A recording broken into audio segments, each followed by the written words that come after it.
In this video, I'll show you how to use Jotform's Dynamic Textbox Widget.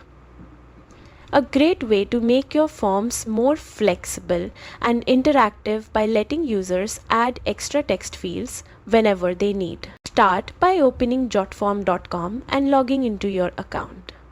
Once you're in the dashboard, head to My Forms and open the form you'd like to edit. Inside the form builder, click Add Form Element on the left side. Then switch to the Widgets tab and use the search bar to type Dynamic Textbox. When it appears, simply drag and drop it onto your form. Now click on the widget to open its settings. Here you can customize everything, from the number of text boxes users can add to the labels and design that best fit your form.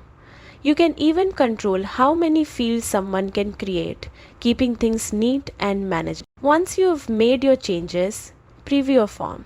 Try adding and removing text boxes to make sure it all works smoothly. And that's it.